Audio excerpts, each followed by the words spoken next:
Mulai Dulu sih ya. Ases dulu, woi. Ases. Bismillahirrahmanirrahim. Assalamualaikum warahmatullahi wabarakatuh. Waalaikumsalam warahmatullahi wabarakatuh. Wabarakatuh. Kamu tuh kelompok berapa di Bima Kodam? Oh, ya itu udah semua tak kamu. Mati nih suaranya. Sabar cuy. Oke, sini suaranya. Bentar.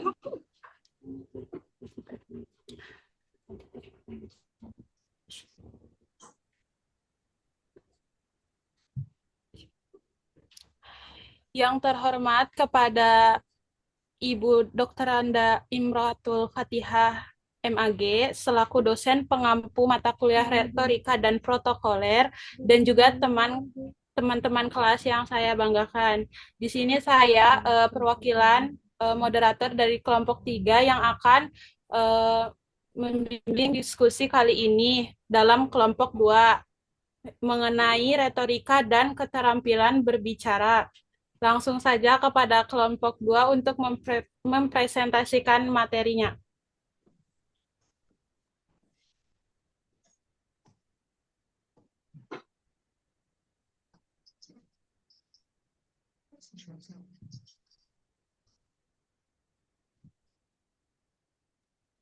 Itu yang ini Hadi. Apa-apa?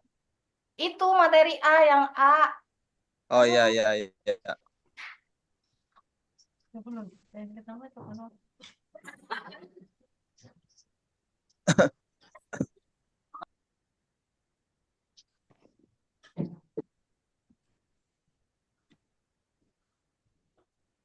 Ya, bismillahirrahmanirrahim. Assalamualaikum warahmatullahi wabarakatuh. Yang pertama yaitu komunikasi yang efektif merupakan salah satu kunci utama dalam berbagai aspek kehidupan, baik dalam konteks pribadi, sosial, maupun profesional. Dalam dunia yang semakin terhubung, kemampuan untuk menyampaikan ide dan informasi secara jelas dan persuasif semakin penting. Retorika sebagai seni bicara dan berargumentasi memainkan peran sentral dalam meningkatkan keterampilan berbincang seseorang. Retorika ini juga tidak hanya mencakup penggunaan bahasa yang tepat, tetapi juga pemahaman tentang audiens, konteks, dan tujuan komunikasi. Terus keterampilan berbicara yang baik melibatkan berbagai elemen, termasuk penguasaan vokal, pengaturan dana, dan presentasi, debat, atau percakapan sehari-hari. Kemampuan berbicara yang efektif dapat meningkatkan kepercayaan diri dan memperkuat pesan yang ingin disampaikan. Dengan menguasai teknik retorika dan keterampilan berbicara, individu dapat lebih siap menghadapi tantangan komunikasi di era modern serta berkontribusi lebih baik dalam masyarakat. Selanjutnya dilanjutkan oleh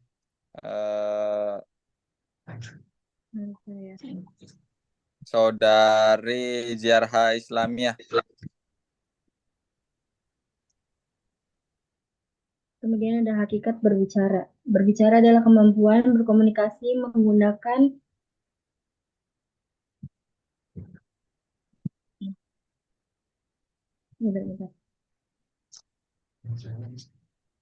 bahasa, melibatkan bunyi, gerak tubuh, dan ekspresi wajah. Sebagai media komunikasi, berbicara mencerminkan ekspresi kreatif, tingkah laku, dan kepribadian.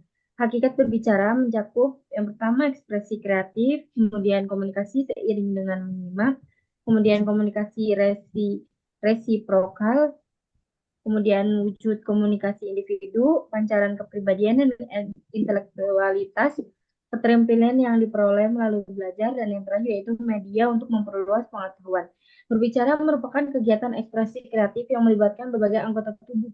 Dalam berbicara, anggota tubuh secara spontan ikut berperan mengekspresikan dan menegaskan makna pembicaraan, gerak tangan, tubuh, dan raut. Secara serempak membangun satu kesatuan ekspresi mengikuti tuturan yang keluar dari pembicara.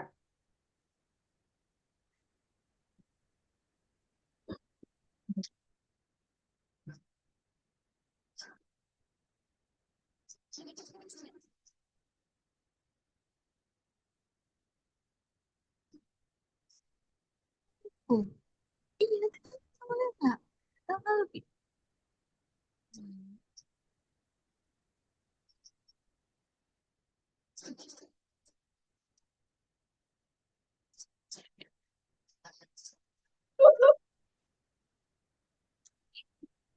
Masih aku tah.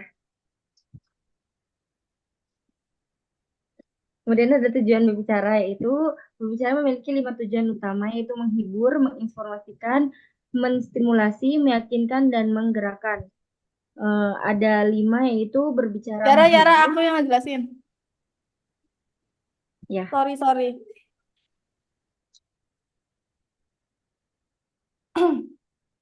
Tujuan berbicara memiliki 5 tujuan utama, yaitu menghibur, menginformasikan,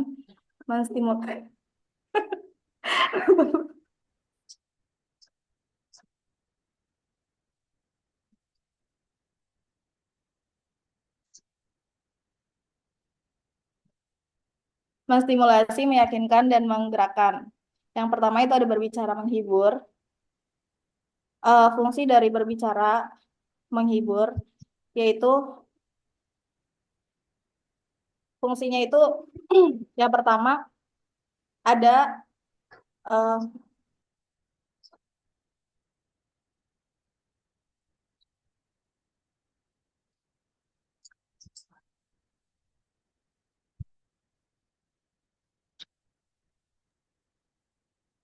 tujuan berbicara itu ada berbicara memiliki 5 tujuan utama, yaitu menghibur, menginformasikan, menstimulasi, meyakinkan, dan menggerakkan. Yang pertama ada berbicara menghibur, yang kedua ada berbicara menginformasikan, berbicara menstimulasi, meyakinkan, dan menggerakkan. Tunggu sebentar. Lalu ada fungsi berbicara. Fungsi berbicara menurut Halliday dan Brown dibagi menjadi 7 kategori, yaitu ada fungsi instrumental. Fungsi instrumental ialah berbicara difungsikan sebagai alat untuk menimbulkan suatu kondisi khusus, misalnya pemerintah atau mengkondisikan. Terus yang kedua itu ada fungsi pengaturan. Fungsi pengaturan ini dalam berbicara ialah berbicara difungsikan sebagai sebuah alat untuk mengatur sebuah kondisi. Misalnya persetujuan, celaan, dan pengawasan kelakuan. Terus yang ketiga ada fungsi representasional. Itu fungsi berbicara sebagai penyampaian sebuah informasi, fakta, pengetahuan, melaporkan, dan menggambarkan. Terus yang keempat ada fungsi interaksional. Fungsi interaksional merupakan fungsi berbicara sebagai pemelihara hubungan dalam masyarakat. Terus yang ketiga ada fungsi personal. Fungsi personal ialah fungsi berbicara sebagai alat untuk mengungkapkan sebuah perasaan pribadi atau emosi. Lalu yang keenam itu ada fungsi heuristik. Fungsi heuristik adalah fungsi berbicara sebagai sebuah alat untuk mendapatkan pengetahuan dan mempelajari lingkungannya. Lalu yang ketujuh dan yang terakhir itu adalah fungsi imajinatif. Fungsi imajinatif adalah fungsi berbicara sebagai alat untuk menciptakan sebuah gagasan-gagasan atau sistem-sistem imajiner, seperti halnya seorang ibu yang sedang mendongeng tentang terjadinya Gunung Tangkuban Perahu. Itu menurut Hidayah 2017. Lalu dilanjutkan oleh pemateri selanjutnya. Silakan. Baik, terima kasih. Selanjutnya ialah mahir berbicara. Mahir berbicara adalah kemampuan untuk menyampaikan ide dengan jelas dan persuasif. Ini melibatkan keterampilan verbal dan keterampilan non-verbal. Keterampilan verbal seperti diksi dan struktur yang logis, serta keterampilan non-verbal seperti intonasi suara dan bahasa tubuh atau gaya tubuh. Nah, menurut Doris Keraf, pemilihan kata yang tepat dapat mempengaruhi efektivitas komunikasi. Sementara, Fakhirah menekankan pentingnya kepercayaan diri dalam berbicara. Selanjutnya, menurut Wulandari menunjukkan bahwa penggunaan bahasa tubuh dan intonasi yang efektif dapat menarik perhatian audiens. Untuk menjadi pembicara yang mahir, penting untuk memahami dan menguasai beberapa aspek seperti yang pertama, pengaturan struktur. Pengaturan struktur ialah menyusun pembicaraan secara sistematis untuk memudahkan audiens mengikuti alur. Selanjutnya yang kedua, penggunaan bahasa yang tepat, seperti memilih kata yang sesuai dengan konteks dan audiens. Selanjutnya, yang ketiga, kepercayaan diri, seperti meningkatkan kemampuan berbicara di depan umum. Selanjutnya, yang keempat, retorika verbal dan nonverbal, ialah menggabungkan kata-kata bahasa tubuh untuk menyampaikan pesan secara efektif. Nah, dengan menguasai teknik-teknik ini, kita dapat berkomunikasi dengan lebih baik dan memengaruhi audiens secara positif. Selanjutnya, saya serahkan kepada moderator.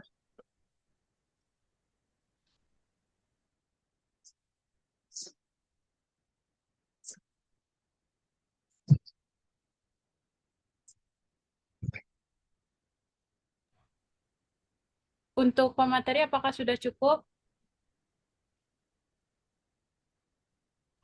Sudah cukup. Sesi tanya jawab selanjutnya. Yoi. Baik, langsung saja ke sesi tanya jawab. Silahkan kepada teman-teman yang ingin bertanya ke kelompok 2. Izin bertanya. Dipersilahkan. Silahkan.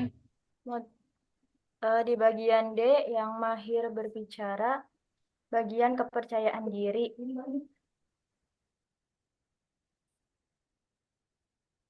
Sebentar. Faktor percaya diri berperan besar dalam meningkatkan keterampilan berbicara. Pertanyaannya, bagaimana kepercayaan?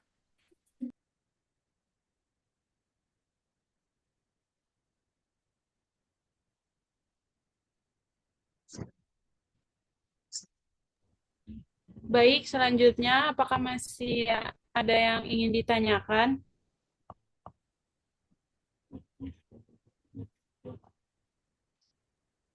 Izin bertanya, Mel. Ya, silahkan. Pertanyaannya langsung saja ya. Di poin B tuh. Berbicara menghibur biasanya bersuasana santai, rileks, dan kocak. Namun tidak berarti bahwa berbicara menghibur tidak dapat membawa pesan. Nah, pertanyaannya itu, apa perbedaan antara berbicara untuk menghibur dan berbicara untuk menginformasikan? Terima kasih.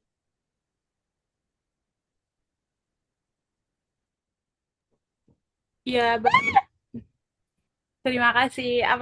Masih ada yang ingin bertanya? Sisa satu penanya lagi. Maaf tadi belum selesai pertanyaannya. Oh iya, silahkan Indah. Mohon maaf. Maaf ya. Pertanyaannya, bagaimana kepercayaan diri berperan dalam keterampilan berbicara? Terima kasih. Ya, terima kasih Indah pertanyaannya. Silahkan kepada teman-teman yang ingin bertanya.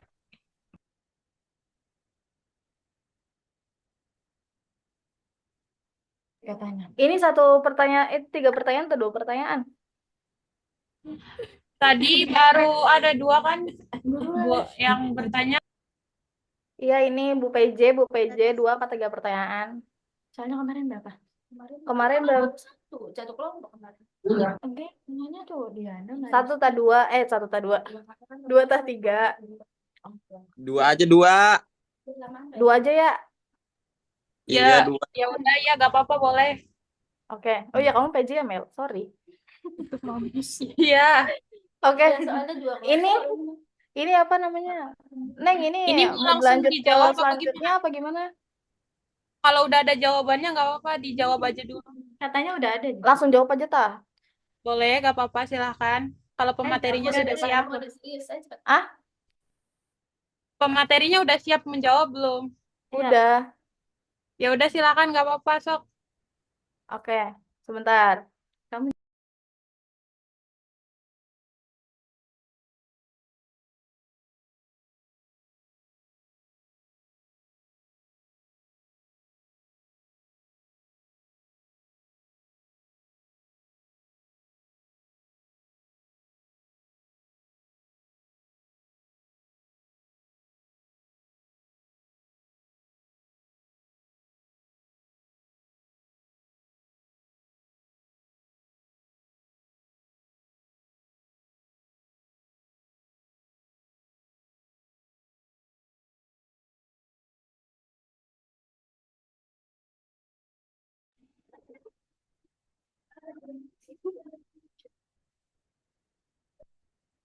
oke, sebentar. Ini kamu tentang kepercayaan nggak? Saya mau menjawab pertanyaan dari Saudari Indah. Pertanyaannya itu bagaimana kepercayaan diri berperan dalam keterampilan berbicara. Kepercayaan diri memiliki peran yang sangat penting dalam keterampilan berbicara. Ada beberapa cara di mana kepercayaan diri ini bisa mempengaruhi kemampuan berbicara seseorang. Yang pertama, ada mengurangi kecemasan.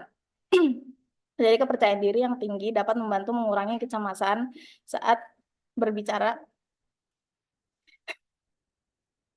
di tempat umum.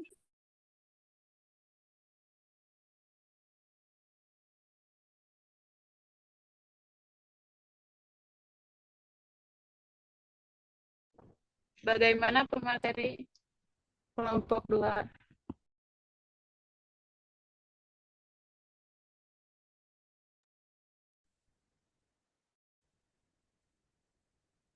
Lalu selanjutnya ada komunikasi yang jelas. Individu yang percaya diri biasanya mampu mengkomunikasikan ide dan pendapat mereka.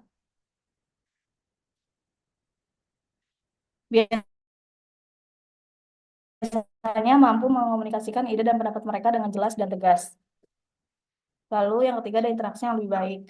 Kepercayaan diri membantu seseorang untuk berinteraksi dengan audiens. Terus yang keempat itu ada penerimaan diri. Seseorang yang percaya diri cenderung lebih menerima diri mereka sendiri, termasuk kekurangan dalam berbicara. Terus yang kelima itu ada motivasi untuk berlatih.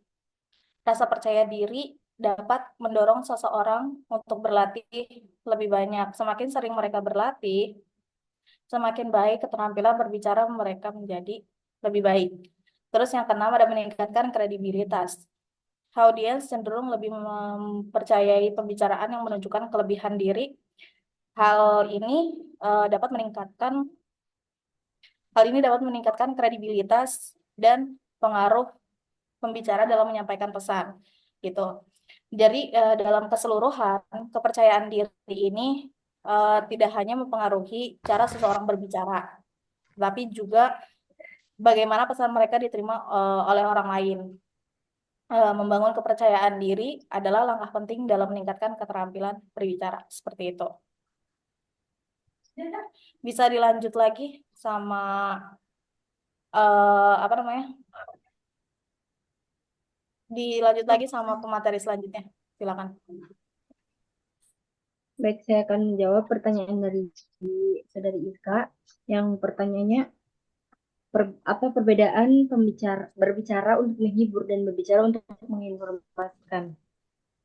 Udah jelas berbeda ya. Kalau berbicara untuk menghibur itu berbicara di lebih santai gitu, lebih santai dan isinya ada tertawa, senang, terharu kayak gitu. Kalau berbicara untuk menginformasikan itu lebih ke menyampaikan informasi, pengetahuan kepada audiens, fokusnya tuh kepada penyampaian data, fakta atau konsep yang jelas gitu, yang ada tujuannya gitu kan.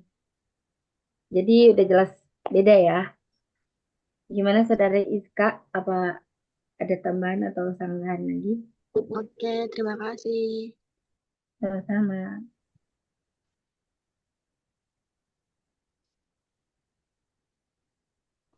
Tadi pertanyaan dari Saudari Indah sudah cukup katanya. Jadi bisa dilanjut sama kelompok lain. Silakan. Terima kasih.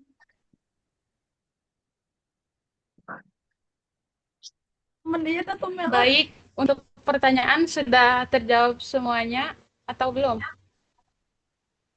Sudah. Udah semua, tinggal kelompok lain. Ini aku mau share screen buat kelompok lain. Oke. Oke, baik. Berarti dilanjut ke kelompok 3 ya.